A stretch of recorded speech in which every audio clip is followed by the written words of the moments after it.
DD academy में आप सभी का स्वागत है। आज 24 जनवरी है। चलिए 23 जनवरी के मुख्य समाचारों पे जिस पे करंट अफेयर्स बनना पॉसिबल है उसे एक नज़र देख लेते हैं। पहला है 5 दिवसीय भारत पर्व का आयोजन किस स्थान पर होगा।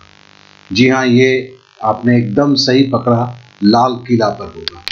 चलिए कुछ बातों को और जान लेते हैं।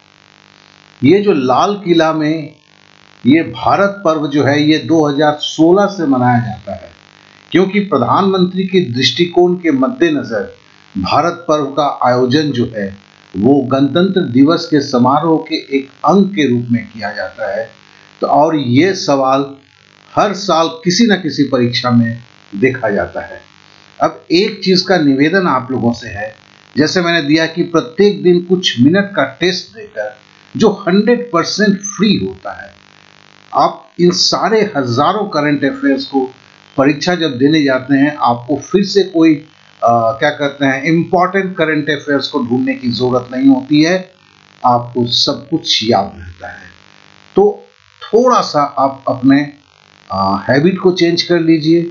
हर दिन के करंट अफेयर्स के बाद करंट अफेयर्स का टेस्ट जो लिंक में दिया हुआ रहता है उसे अवश्य दें। चलिए अब नेक्स्ट सवाल पे चलते हैं। प्रधानमंत्री राष्ट्रीय बाल पुरस्कार 2019 के तहत भारतवर्ष के कितने बच्चों को इन पुरस्कारों से सराहा गया। ये 26 है और राष्ट्रपति रामनाथ कोविंद ने 26 बच्चों को प्रधानमंत्री राष्ट्रीय बाल पुरस्कार से नवाजा।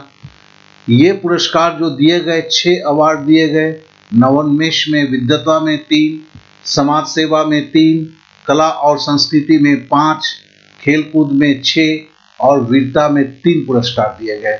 इस तरह 26 पुरस्कारों का बंटवारा हुआ। फिर आगे बढ़ते हैं। हाल ही में 27वां सरस्वती सम्मान किस सुप्रसिद्ध लेखक को मिला। यह है शीतांशु यश चंद्र। इनके बारे में जान लेते हैं। ये आपके गुजराती लेखक हैं, 78 वर्षीय हैं। इन्हें 27वें सरस्वती सम्मान से विभूषित किया गया। फिल्म निर्देशक और गीतकार गुलजार ने राष्ट्रीय संग्रहालय में आयोजित एक गरिमापूर्ण समारोह में उन्हें ये अर्पण किया। इसके साथ साथ जान लीजिए सरस्वती सम्मान में 15 लाख रुपए का चेक मिलता है, एक प्रशस्ति पत्र मिलता है और एक स्मृति चिन्ह मिलता है। सरस्वती सम्मान के बिरला फाउंडेशन से है। ये साहित्य पुरस्कार 8वीं अनुसूची में जो दर्ज भाषाएं होती हैं उसके ऊपर प्रकाशित उत्कृष्ट साहित्यिक पे मिलता है और इसकी शुरुआत जो है 1991 से शुरू हुआ है। नेक्स्ट सवाल पे चलते हैं।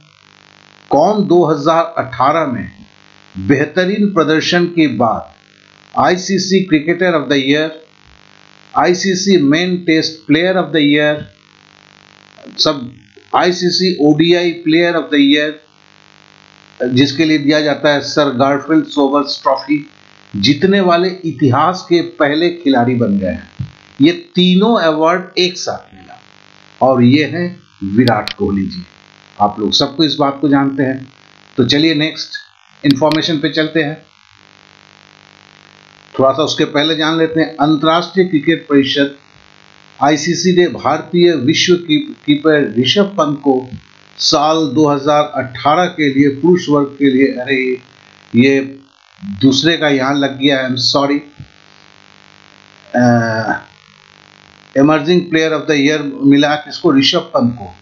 उनको मिला हुआ है emerging player of the year. ICC की स्थापना 15 जून को हुई है 2009 को। मुख्यालय इसका दुबई में है। अभी के चेयरमैन शशांक मनोहर हैं और इसमें सदस्य देश जो है 106 है। अब नेक्स्ट सवाल पे, मॉरिशस किस महादेश में स्थित है।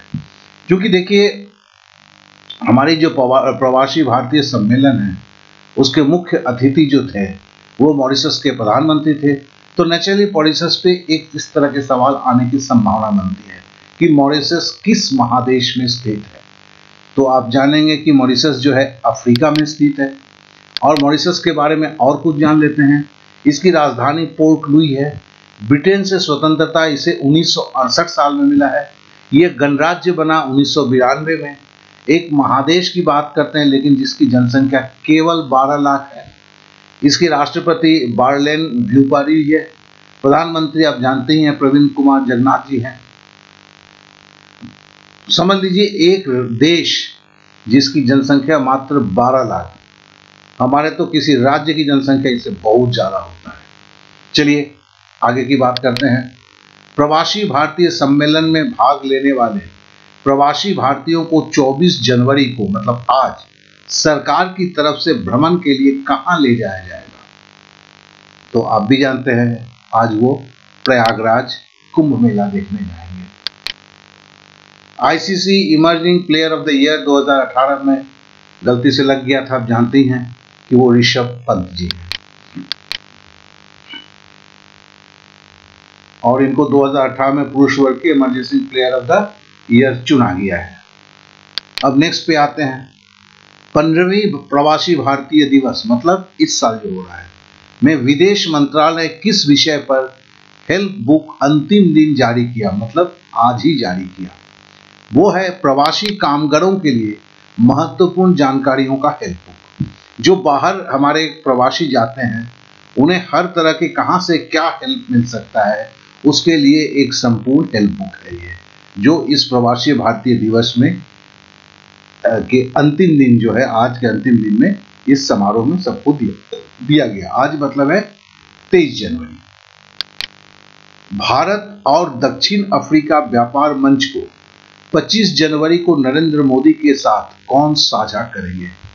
आप जानते हैं दक्षिण अफ्रीका के जो राष्ट्रपति साइरिल रामफोसा हैं, जो हमारे 26 जनवरी के भी मुख्य अतिथि हैं, वो साझा करेंगे। मैंने इसलिए बोला क्योंकि ये सवाल चूंकि वो गणतंत्र दिवस पे मुख्य अतिथि हैं इसलिए इनसे जुड़ा हुआ बहुत सारे सवाल हमें देखने को मिल सकते हैं। चलिए नेक्स्ट सवाल पे चलते हैं। अमेरिका के 2020 में होने वाले राष्ट्रपति चुनाव के दावेदारी भारतीय मूल की किस सीनेटर ने ठोका है, मतलब जिसके अगेंस्ट में खड़े हुए हैं? वो है कमला हैरिस। जरा कमला हैरिस के बारे में जान लेते हैं। कमला हैरिस जो हैं वो राष्ट्रपति डोनाल्ड ट्रंप के बहुत ही बड़े आलोचक माने जाते हैं और 54 वर्षीय कमला हैरिस ने अमेरिका के डेमोक्रेटिक पार्टी की ओर से चुनाव लड़ेगी और पिछले दिनों से मतलब 21 जनवरी से उन्होंने अपना चुनाव प्रचार अभियान भी शुरू कर दिया है, क्योंकि आप जानते हैं कि अमेरिका के राष्ट्रपति के चुनाव में जो खड़े होते हैं उनका जो प्रचार ही कम से कम 1 साल तक चलता है। चलिए अब नेक्स्ट पे चलते हैं।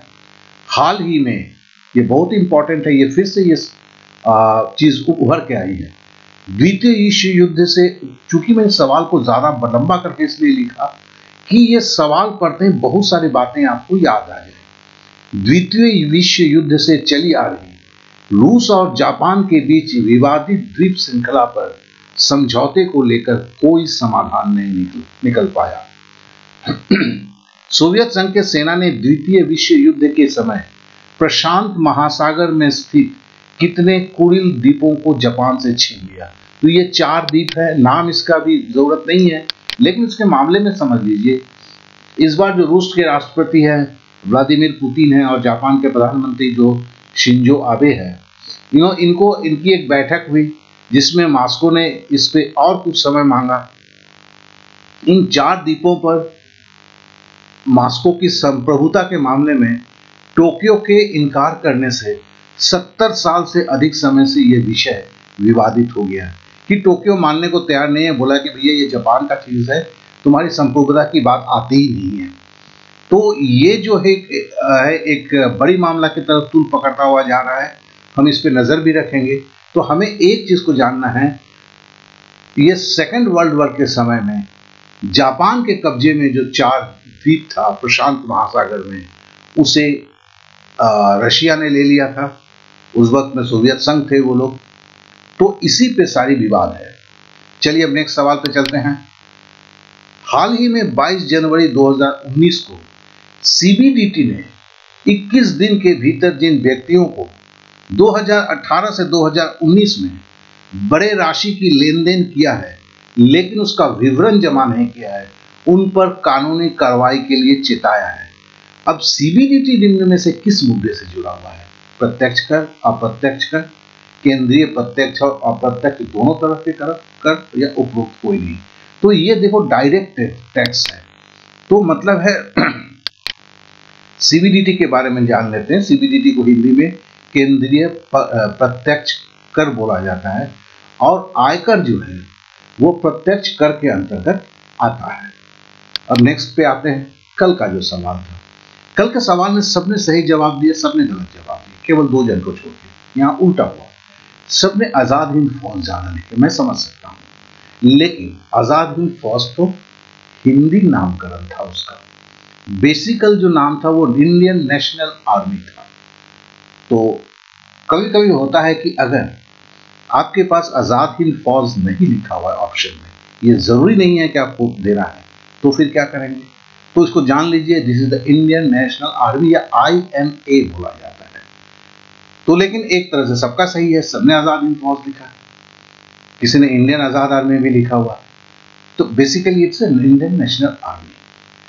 आज का सवाल जो है वो थोड़ा सा एक, मैं बोल सकता हूं कि हर 4 एग्जाम में, एक एग्जाम में देखने को मिलेगा, क्योंकि बहुत दिन के बाद एक ऐसी पिक्चर बनी फिल्म रोमा, जिसे अभी तक इंटरनेशनल 13 अवार्ड से ज्यादा मिल चुके हैं। तो यह बहुत ही चर्चित है और ऑस्कर के लिए नामांकन हुआ है। अब पूछा गया कि फिल्म रोमा जो है वो किस देश की पटकथा पर आधारित है। और देखिए, इस पे गाहे बगाहे आप पिछले 6 महीने से इसकी चर्चाएं चलती ही रहती हैं। तो आप अवश्य इस चीज को जानते हैं, थोड़ा सा सोचिएगा तो आपको जरूर जवाब मिलेगा। इसमें एक पटकथा, एक देश की और एक क्या कहते हैं हाउसवाइफ की कहानी है, ठीक है ना। तो वो अपने सारे चीजों को बोलती है। तो ये किस देश पे है? बर्लिन था, मैक्सिको था, म्यूनिक था, पेरिस था, क्या था? तो चलिए, आपके इस जवाब का इंतजार रहेगा। और बस एक बात को फिर से बोलना चाहूंगा, जिन्होंने ऐप अभी तक इंस्टॉल नहीं किया है, प्लीज ऐप को इंस्टॉल कीजिए। साथ ही साथ देखिए, उस ऐप में हर दिन का टेस्ट का रहता है, 3 मिनट से 4 मिनट में टेस्ट दीजिए। तो फिर कभी इसकी रिवीजन करने की जरूरत ही नहीं होगी आपको। इसलिए नहीं होगी, आप सोचिए कि आप अगर 6 महीने के बाद कोई एग्जाम दीजिए, 3 महीने के बाद एग्जाम देने जा रहे हैं, हर महीने का कुछ नहीं है तो 400-500 सवाल होता है। ये मजाक नहीं है कि 1500 सवाल को आप कंठस्थ रख लें। तो फिर हम क्या करते हैं, जैसे एग्जाम नजदीक आ जाता है, हम तुरंत ढूंढना चाहते हैं इंपॉर्टेंट क्वेश्चन। तो भैया इतना दिन सीखा तो क्या किया उसका? तो बस टेस्ट दीजिए दोस्त। टेस्ट अगर देंगे तो फिर क्या होगा, आप रिवीजन करते हुए जा रहे हैं, तो अलग से कुछ करने की जरूरत ही नहीं होता है। तो चलिए, आज के लिए विदा दीजिए। Okay then, bye bye, thank you, जय हिंद।